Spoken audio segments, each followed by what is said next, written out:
सब प्रकार की दैवी संपदा से युक्त वैश्य को कामना हो कि दैवी संपत्ति से युक्त हमारा पुत्र हो, तो मात्र 8 वर्ष की आयु में वैश्य बालक का यज्ञोपवीत संस्कार हो जाना चाहिए। इस प्रकार के प्रमाण भी उपलब्ध होते हैं। 5 वर्ष वाला तो हमने प्रयोग करके देखा है। हमारे यहाँ मलुक पीठ में एक वेद पढ़ाने आचार्य जी आते हैं बटकों को, तो जब हमने पुराण के मूल पारायण में 5 वर्ष वाला प्रमाण और गृह सूत्र में पढ़ा, तो हमने पंडित जी से कहा, मैंने शास्त्री जी आपके पुत्र की आयु अभी कितनी है? तो बोले इतनी। मैंने कहा हमारा मन है कि ठीक 5 वर्ष की आयु में इसका जनेऊ कराया जाए और इसको गायत्री जप खूब अधिक से अधिक कराया जाए और संध्या सिखाओ और गायत्री त्रिकाल संध्या और गायत्री का जप। भगवत कृपा से उन्होंने इसका प्रयोग किया तो वह बालक भी बहुत संस्कार संपन्न बालक है। कोई बनारस पढ़ने नहीं गया, वृंदावन में ही पढ़ा रहा है। लगभग 150 छात्रों को पढ़ा रहा है निःशुल्क। 150 छात्रों को पढ़ा रहा है और कम से कम 4-5 मैंने अभी मात्र 5 वर्ष का ही 6 वर्ष का था तब मैंने उसको अष्टाध्यायी सूत्र पाठ पढ़ाना आरंभ किया। तो पहले पाद में 75 सूत्र हैं, दूसरे दिन 75 सूत्र उसने कंठस्थ सुना दिए। संपूर्ण पाणिनि के सूत्र, पाणिनि सूत्राष्टाध्यायी, गणपाठ, धातुपाठ, लिंगानुशासन, मूल ग्रंथ पूरा का पूरा व्याकरण का कंठस्थ है उसे। वेद भी पढ़ाते, व्याकरण भी पढ़ाते, ज्योतिष भी पढ़ाते, साहित्य भी पढ़ाते। अभी आयु मुश्किल से 20-22 वर्ष की आयु और पूरे वृंदावन में पंडितों में अच्छी प्रतिष्ठा होगी उस बालक की। राम सनेही मिश्र नाम है। उन्होंने प्रयोग करके देखा कि 5 वर्ष में जनेऊ होने से, संध्योपासन करने से उसकी क्या महिमा है। तो शास्त्रों में जो कुछ लिखा है वह सत्य है। अब हम स्वयं ही उसका पालन न करें तो बात अलग है। इस प्रकार से भगवान का यज्ञोपवीत संस्कार का समय जैसे ही आया तो भय कुमार जब ही सब भ्राता दीन जनेऊ गुरु पितु माता। यहां जो कुमार शब्द है वो कुमार शब्द यह इंगित करता है कि जो 5 वर्षम ब्राह्मणम उपनयित, 6 वर्षम क्षत्रियम उपनयित, तो हमको लगता है कुमार शब्द का प्रयोग जो गोस्वामी तुलसीदास जी ने किया है तो मात्र 6ठे वर्ष की आयु में ही राम जी का, चारों लाल जी का यज्ञोपवीत संस्कार हुआ। और राम जी के जैसा, वो तो परमात्मा तो हैं ही, लेकिन राम जी के जैसा बलाधान राम जी में ही है और किसमें हो सकता है।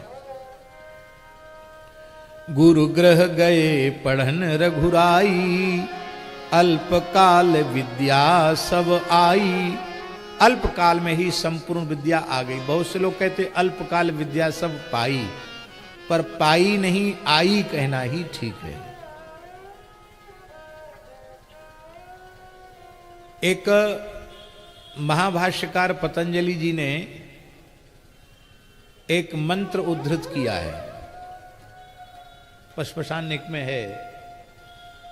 उसमें लिखा है, बहुत सुंदर भाव है उस मंत्र का।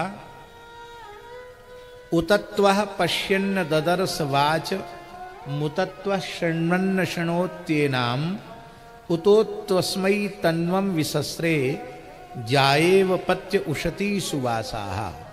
ये मंत्र है और ये सारस्वत मंत्र भी है, सरस्वती का वैदिक मंत्र भी है। ये इस मंत्र का अर्थ है, एक व्यक्ति कहता है कि मैंने संपूर्ण शास्त्रों को देख लिया है, लेकिन भगवान वेद कह रहे हैं कि जो ये कहता है कि मैंने संपूर्ण शास्त्रों को देख लिया है, वस्तुतः उस व्यक्ति ने देखते हुए भी नहीं देखा। उतत्वः पश्यन् न ददर्श, देखते हुए भी उसने नहीं देखा। एक कहता है कि मैंने गुरुजनों के चरणों में बैठ करके षडंग वेद को आद्योपांत सुन लिया, हमने सारे शास्त्र सुन लिए हैं, अब हमारा कुछ पढ़ना सुनना बाकी नहीं रह गया। तो भगवान वेद कह रहे हैं शृण्व शृणोत्ये नाम, जो कहता मैंने सब सुन लिया, उसने वस्तुतः सुनते हुए भी नहीं सुना। और एक वह है, कौन है? उतो त्वस्मै तन्वम विसस्रे, एक वह भाग्यशाली हैं जिनको भगवती सरस्वती स्वयं अपने आप को प्रदान कर देती है, अपने आप को उस भाग्यशाली के ऊपर न्यौछावर कर देती है। महाराज जी बहुत विचित्र उदाहरण दिया है वेद भगवान ने। उतत्व पश्यन्न ददर्श वाच मुतत्व शृण्वन्न शृणोत्येनाम उतोत्वस्मै तन्वम वसस्रे जाएव पत्य उशती सुवासा, जाएव पत्य उशती सुवासा। ये उदाहरण वैदिक उदाहरण है। जैसे कोई सती साध्वी पतिप्राणा पतिव्रता पत्नी निश्चल निष्कपट भाव से अपना संपूर्ण समर्पण अपने पति के प्रति कर देती है, उसी प्रकार से भगवती सरस्वती अपना संपूर्ण समर्पण उस व्यक्ति के साथ के प्रति कर देती। वह कौन है जिसके बारे में वेद भगवान कह रहे हैं? वह वही है, कौन? राम जी के जैसे पवित्र वैदिक सदाचार की प्रतिष्ठा जिसके जीवन में है, उसको बहुत अधिक श्रम नहीं करना पड़ता है, विद्या स्वयं उसका वरण कर लेती है।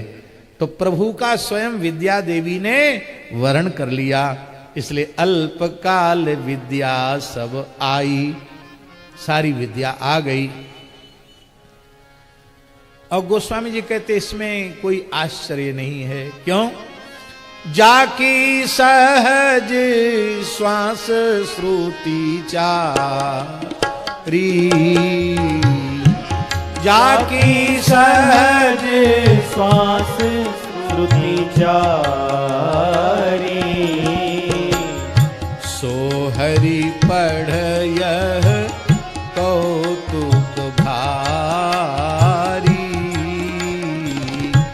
सोहरि पढ़ यह कौतुक भारी। लिखा है यस्य निश्वसितं वेदाः ब्रह्मांडंच कलेवरम, जिस परब्रह्म परमात्मा का श्वास प्रश्वास वेद है और यह संपूर्ण ब्रह्मांड ही जिनका कलेवर है, श्री अंग है, वो भगवान है, वो विराट पुरुष परमात्मा है। हमारे यहाँ वेद का कर्ता किसी को नहीं माना गया। आधुनिक जो विद्वान हैं वो तो ऋषियों को भी बता देते हैं कि अमुक सूक्त या अमुक ऋचा अमुक ऋषि के द्वारा बनाई गई, ऐसा भी एक मत है। और बहुत से लोग कहते हैं कि एक मत ऐसा भी है कि वो कहते हैं कि यह ईश्वर कृत है। पर ये दोनों मत विशुद्ध सनातनियों के द्वारा मान्य नहीं है।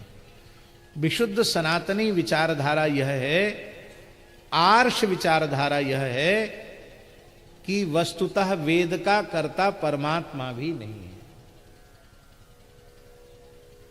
इसलिए वेद को नित्य सिद्ध अनाद्य पौरुषेय माना जाता है। नित्य सिद्ध है वेद, अनादि है और अपौरुषेय है। अपौरुषेय का पुरुष माने यहां मनुष्य नहीं है, पुरुष माने परमात्मा। परमात्मा की भी कृति वेद नहीं है, ये अपौरुषेय है। कैसे?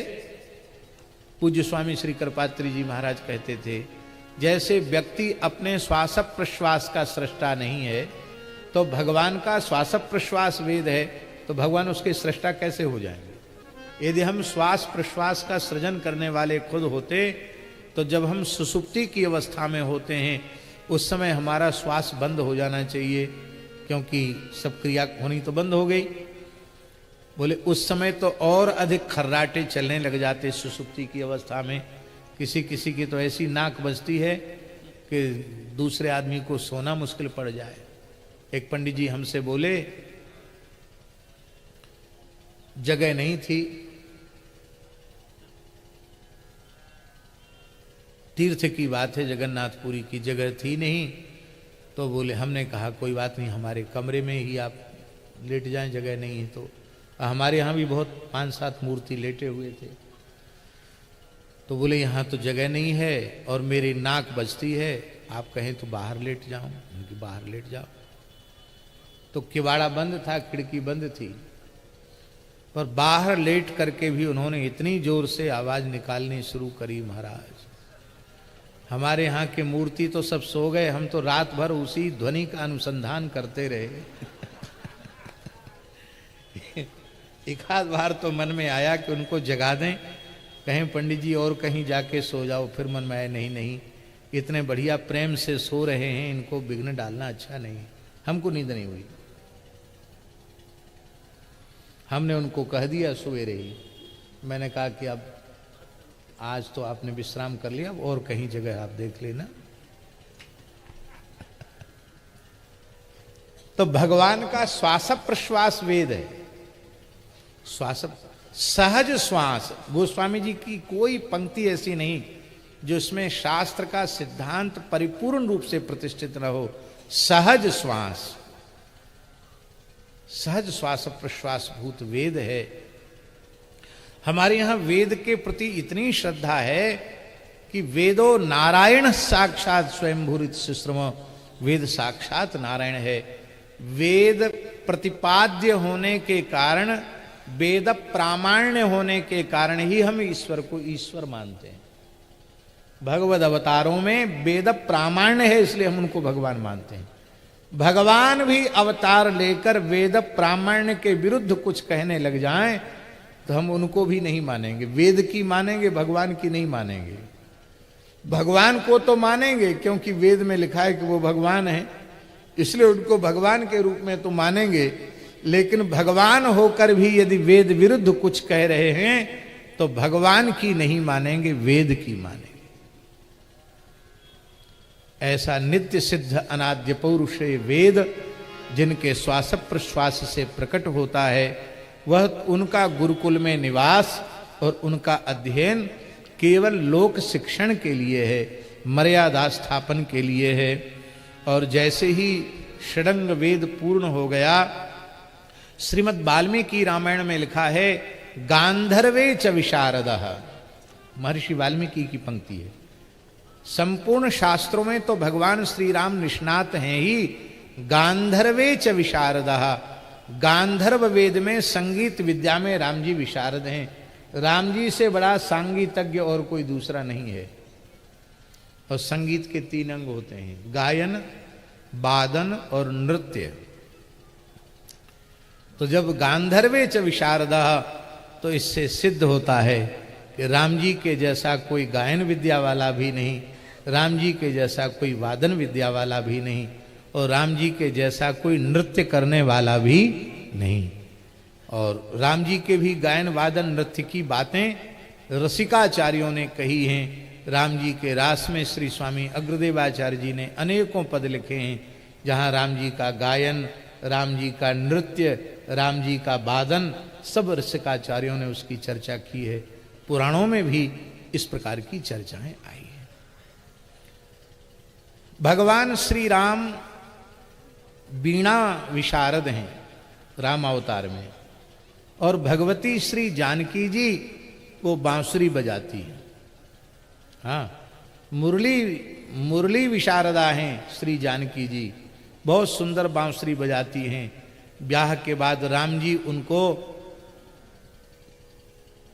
हमारे यहाँ लिखा है ना, गुरु शुश्रूषया विद्या पुष्कलेन धनेन वा अथवा विद्यया विद्या चतुर्थो नैव विद्यते।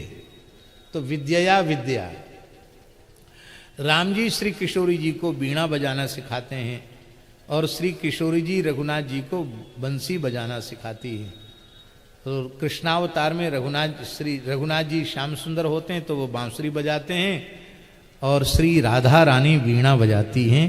इसके राधा सुधा निधि में और अनेक रस ग्रंथों में राधा रानी वीणा बजाती हैं। हाँ, इसका वर्णन किया गया है। बोलो भक्त वत्सल भगवान की जय। जब संपूर्ण विद्याओं में भगवान पारंगत हो गए, तब शुभ मुहूर्त में भगवान का व्रत विसर्ग के शांत संस्कार हुआ, जिसको समावर्तन कहते हैं। भगवान का समावर्तन संस्कार हुआ। अभी भगवान बहुत बड़ी आयु के नहीं है, 10-11 वर्ष की आयु में ही सब कुछ उन्होंने पढ़ लिख लिया। और अब अयोध्या की वीथियों में उनकी लीला हो रही है। करतल बाण धनुष अति सोहा, देखत रूप चराचर मोहा, जिन वीथन बिहरही सब भाई, थकित होई सब लोग लुगाई। कौशलपुरवासी नर नारी वृद्ध अरु बाल, प्राणहु ते प्रिय लागही, सब कहूँ राम कृपाल। अयोध्या की वीथियों में भगवान लीला करते हैं और कौशलपुरवासी वृद्ध हो, बालक हो, नर हो, नारी हो, श्री रघुनाथ जी सबको प्राणों से भी अधिक प्रिय लगते हैं। भगवान आखेट करने भी जाते हैं और महाराज दशरथ उनके चरित्र को देख करके अत्यंत प्रसन्न होते हैं। प्रातः काल उठ के रघुनाथा मात पिता गुरु नावही माथा, अविस माग करही पुर काजा, देख चरित हर्षई मन राजा। आज्ञा लेकर के सब कार्य भगवान करते हैं। ये बड़ा अद्भुत भगवान का स्वभाव है, भगवान की विचित्र जीवनचर्या है, आज्ञा लेकर कार्य करना। हम एक दिन बोल चुके हैं, पुराने बड़े बूढ़े संतों का स्वभाव होता था हर बात में आज्ञा लो, बिना आज्ञा के कुछ कर दिया तो बिगड़ जाएंगे। काम वही है रोज का, पर आज्ञा लेना जरूरी है। हमारे पूज्य पहाड़ी बाबा महाराज, खाक चौक वाले महाराज जी विचित्र स्वभाव था महाराज जी का। हमको 1995 में उन्होंने खाक चौक के महंत पद पर प्रतिष्ठित किया और हम तो पढ़ना पढ़ाना हमारा काम। सवेरे वेद पढ़ाते थे, उसके बाद भोजन के बाद फिर व्याकरण पढ़ाते थे, फिर 1 घंटा भागवत पढ़ाते थे, 1 घंटा वाल्मीकि पढ़ाते थे और अंत में शाम को 4 से 5 भक्तमाल का 1 घंटे पाठ चलता था। उसके बाद फिर स्नान। दिन भर कथा वथा करने का कोई काम ही नहीं था। बहुत कम, महीना 2 महीना में एक जगह कहीं कथा करे आए। तो महाराज जी बोले, देखो श्रीमान जी, प्रसाद तुम भी पाते हो, महंत हो तो क्या है, कुछ सेवा करनी पड़ेगी, कैंकरे करो, क्या करोगे? महाराज जी आज्ञा करिए। बोले जब तक रहोगे पूजा अपने हाथ से करोगे ठाकुर जी, जो आगे। अब पूजा का मतलब, अभी तो हमारे यहाँ जो पुजारी हैं सबके असिस्टेंट हैं नीचे नीचे। और खाक चौक में पुजारी का मतलब था पुजारी ही झाड़ू लगाएगा, पुजारी ही पोंछा लगाएगा, पुजारी ही पार्षद मनिया करेगा, पुजारी ही थाल लेकर आएगा, फिर थाल ले जा करके भंडार में मिलाएगा। ये सारा काम पुजारी का। फिर थाल अमनिया करके मंदिर में रखेगा, ये सारा काम। भाई राम जी का प्रसाद तो तुम भी पाते हो, तो कैंकर सबको करना चाहिए। इतने वृद्ध थे, वह स्वयं सेवा करते थे, स्वयं कैंकर ही करते थे। और महाराज जी हर काम में पूछना। अब हम पुजारी बना दिए, ए श्रीमान जी बिना पूछे धूप आरती क्यों किया? हम समझ गए हर बात पूछना तो पूजा हो जाती। महाराज जी धूप आरती करें? हाँ करो, समय हो गया। महाराज जी आरती करें? हाँ करो। बिना पूछे पत्तल फेर दिया तो उठवा देते थे पत्तल। किससे पूछा? कौन मालिक है भाई? मालिक कौन बन गया? उठाओ पत्तल। किससे पूछा? किसी भगत की, किसी संत मन, किसी की हिम्मत उनके सामने बोलने की नहीं थी। एक दिन हमने महाराज जी से कहा कि महाराज जी वही काम रोज के हैं, यहां तक कि आटा लगाने के लिए भी रोज पूछना पड़ता था। महाराज जी सब्जी बनिया करें, आटा लगाएं। तो महाराज जी हंसने लगे और बोले, बच्चा समझता नहीं है, देखो अपने से बड़ों से पूछ कर के काम करने का अभ्यास हो जाए, ये अभ्यास हम तुमको डाल रहे हैं। अपने से बड़ों से पूछ के कर। आयुष मांग करहीं पुर काजा, देखी चरित हर सही मन राजा। आज्ञा लेकर के काम करो। आज्ञा लेकर के काम करोगे तो बड़ों का स्नेह, बड़ों का आशीर्वाद उस आज्ञा के साथ होगा और कार्य सिद्धि में किसी प्रकार का कोई संदेह नहीं रह जाएगा। बोलो भक्तवत्सल भगवान की जय। यहां तक का चरित्र संक्षिप्त रूप में स्मरण किया गया और आगिल कथा सुनहु मन लाई। आगे की कथा क्या है? विश्वामित्र महामुनि ज्ञानी, विश्वामित्र महामुनि ज्ञानी, बसहि विपिन शुभ आश्रम जानी, बसहि विपिन शुभ आश्रम जानी, जहाँ जप यज्ञ जोग मुनि करही, जहाँ जप यज्ञ जोग मुनि करही, अति मारीच सुबाहु ही डरही, अति मारीच सुबाहु ही डरही, देखत यज्ञ निशाचर धावई, देखत यज्ञ निशाचर धावई, करही उपद्रव मुनि दुख पावई, करही उपद्रव मुनि दुख पावई, गाधी तनय मन चिंता व्यापी, गाधी तनय मन चिंता व्यापी, हरि बिनु मरहि न निश्चर पापी, हरि बिनु मरहि न निश्चर पापी। यह व्याघ्रसर बक्सर बहुत प्राचीन तीर्थ है। भगवान नारायण ने यहां तप किया है, कश्यप अदिति ने यहां तप किया है, भगवान वामन का अवतार यहीं हुआ है और श्रीमद् वाल्मीकि रामायण में स्पष्ट संकेत है। महर्षि विश्वामित्र जी ने सिद्धाश्रम के रूप में बक्सर का परिचय दिया है और कहा महाराज सिद्धाश्रम असिद्धाश्रम हो रहा है। इस समय योग यज्ञ आदि जो सात्विक जो यज्ञ आदि हैं वे सिद्ध नहीं हो रहे हैं, सिद्ध का अर्थ है संपन्न नहीं हो रहे हैं। तो इस सिद्धाश्रम को आप सिद्धाश्रम बना दीजिए।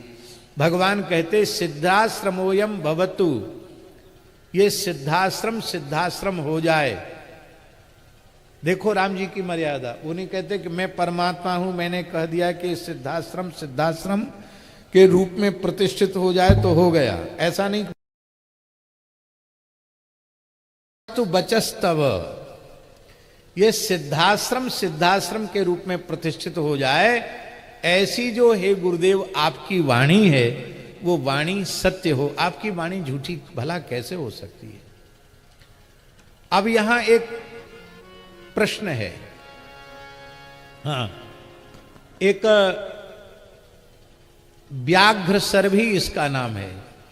व्याघ्रपाद नाम के ऋषि थे, उनको शाप के कारण व्याघ्रपादत्व का दोष हो गया था, एक पैर व्याघ्र का हो गया था।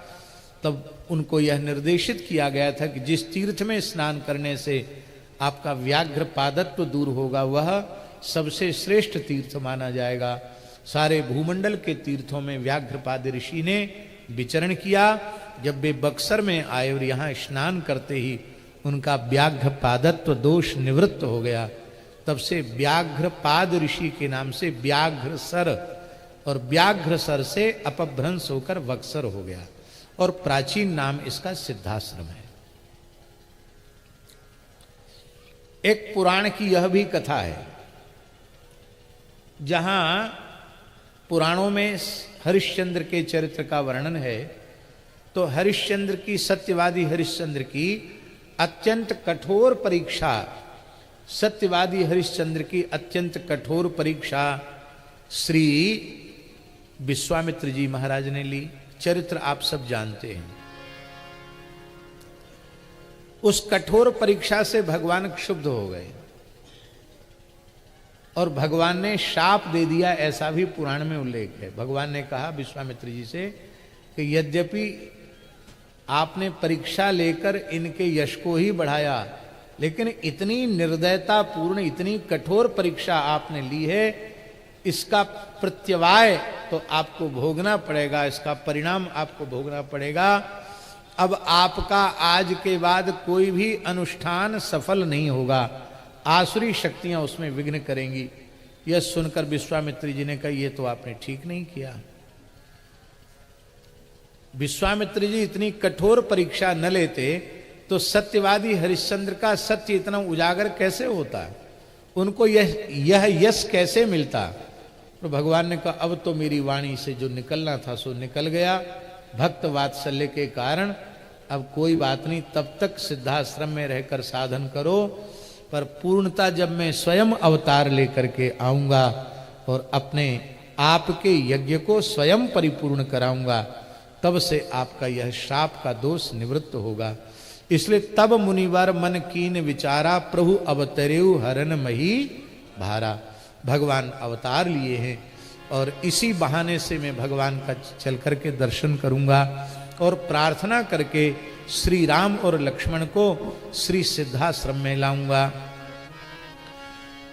ज्ञान विराग सकल गुण अयना, ज्ञान विराग सकल गुण अयना, सो प्रभु में देखव भरी नयना, सो प्रभु में देखव भरी नयना। जो ज्ञान वैराग्य और समस्त गुणों के अयन हैं, एकमात्र आश्रय स्थल हैं, ऐसे प्रभु को मैं अपनी आंख भर के, इन चर्म चक्षुओं से आंख भर के देखूंगा और यह जन्म सफल कर लूंगा। ऐसा विचार करते हुए महर्षि विश्वामित्र जी अयोध्या जी पधारे, सरयू जी में स्नान किया, आह्निक कृत्य किया और आह्निक कृत्य करके गए भूप दरबार, महाराज के दरबार में पहुंच गए। श्रीमद् वाल्मीकि रामायण में इस प्रसंग का बड़ा सुंदर वर्णन है। महाराजो दशरथः तेषां दारक्रियां प्रति चिन्तयामास धर्मज्ञः सोपाध्याय सबान्धवः।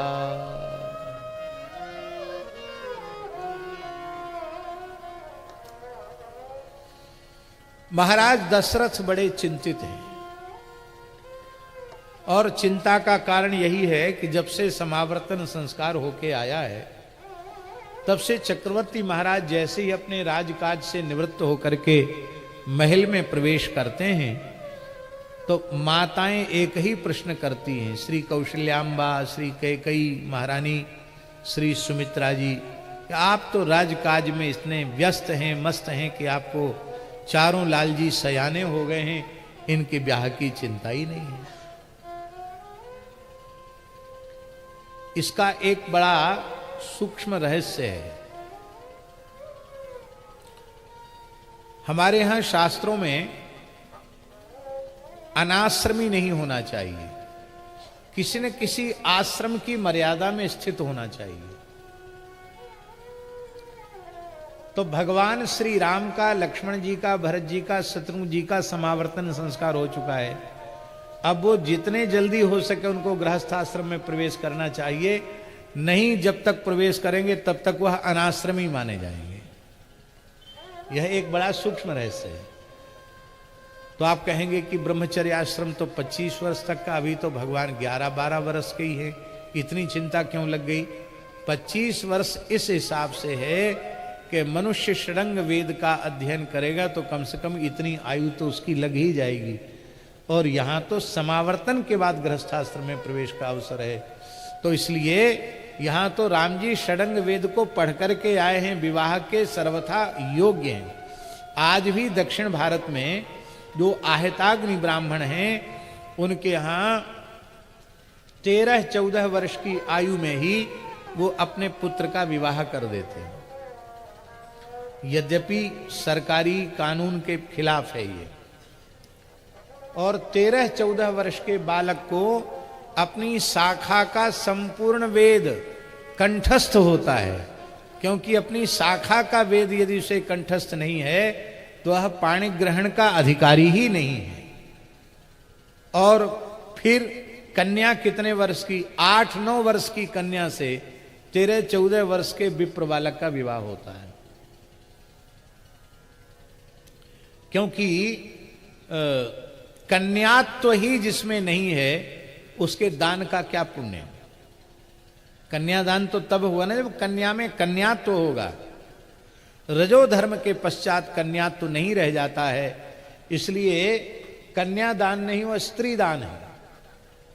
इसलिए यदि रजस्वला का पाणी ग्रहण करता है ब्राह्मण तो उसे अग्निहोत्र की दीक्षा लेने का अधिकार नहीं है, तब उसे वह ब्रात्य हो गया, ब्रात्य। और उसको ब्रात्यष्टोम नाम की इष्टि करनी पड़ती है, इसके बाद वह अग्निहोत्र की दीक्षा ले सकता है धर्मशास्त्र के अनुसार। तो यहां राम जी संपूर्ण वेद वेदांग का अध्ययन कर चुके हैं।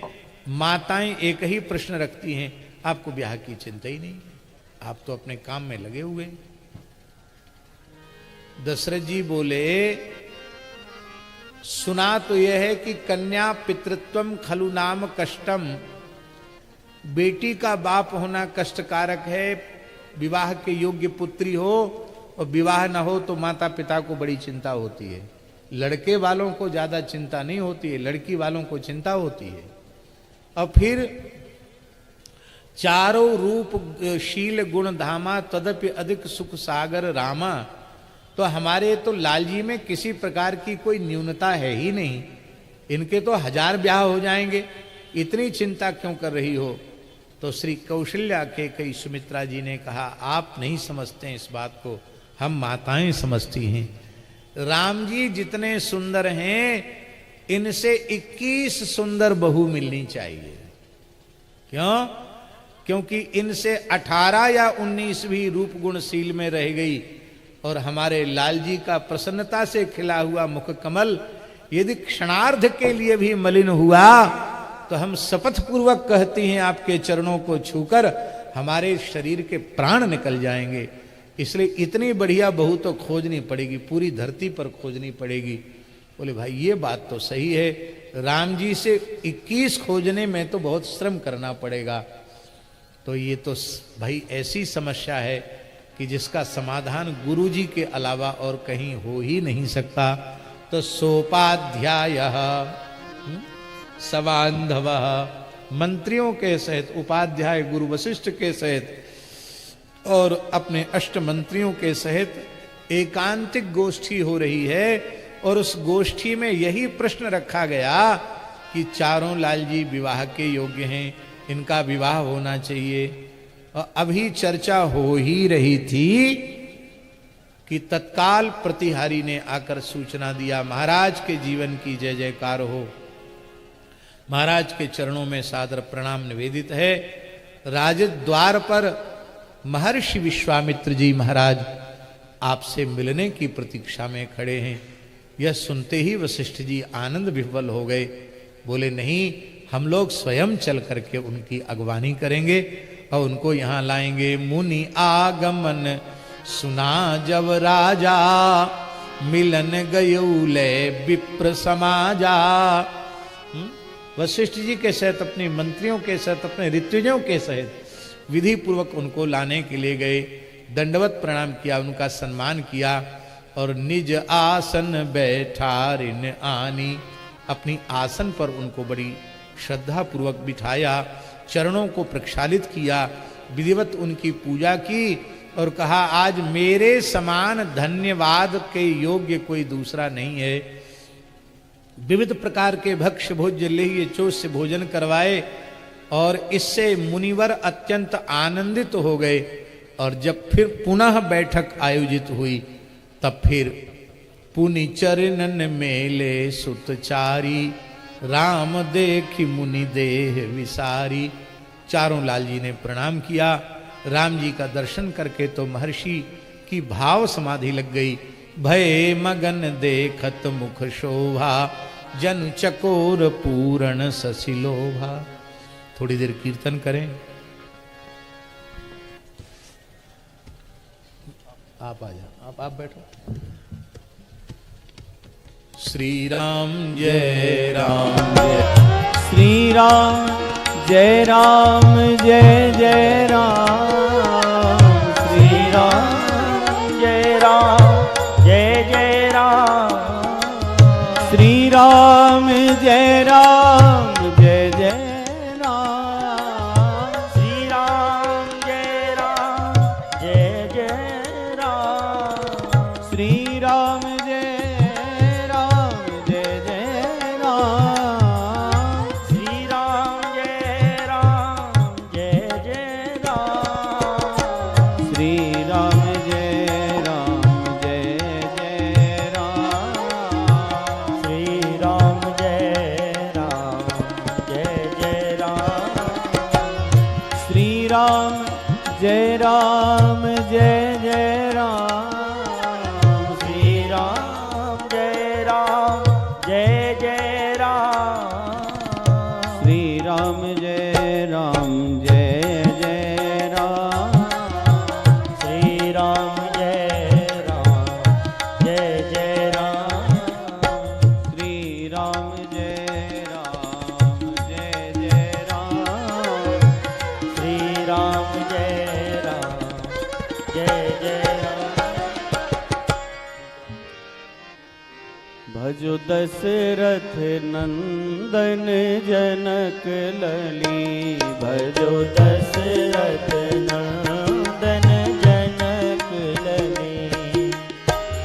राजा दशरथ घर राम जी भये हैं। राजा दशरथ घर राम जी भये हैं। राजा दशरथ घर राम जी भये हैं। राजा दशरथ घर राम जी भये हैं। राजा जनक घर जनक लली। हरिहर राजा जनक घर जनक लली।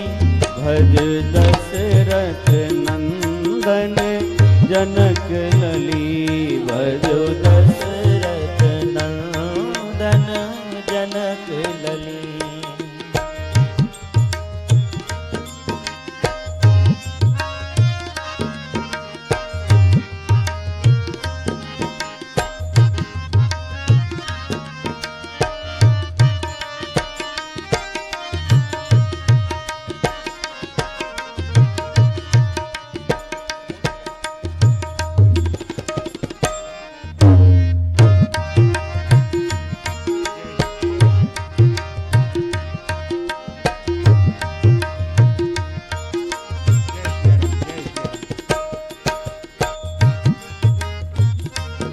जय श्री राम। ये यथावत सब लोग बैठे रहे अपने जगहों पर। 2 मिनट में महाराज जी आ रहे हैं। सब लोग बैठे रहिए, धीरज नहीं छोड़ते, एकदम जनक लली। जो जहाँ है वहीं बैठे रहे महाराज जी। हाँ जनक लली मिथिलेश। जनक लली मिथिलेश लली। जनक लली मिथिलेश लली। जनक लली मिथिलेश लली। भजो दशरथ नंदन जनक लली। भजो दशरथ नंदन जनक लली। राजा दशरथ घर राम जी भये हैं। राजा दशरथ घर राम जी भये हैं। राजा दशरथ घर राम जी भय हैं। राजा दशरथ घर राम जी भय हैं। राजा जनक घर राजा जनक घर लाडली पड़ी भजो दशरथ नंदन जनक लली। भजो दशरथ नंदन जनक लली। भजो दशरथ नंदन जनक लली। भजो दशरथ नंदन जनक लली।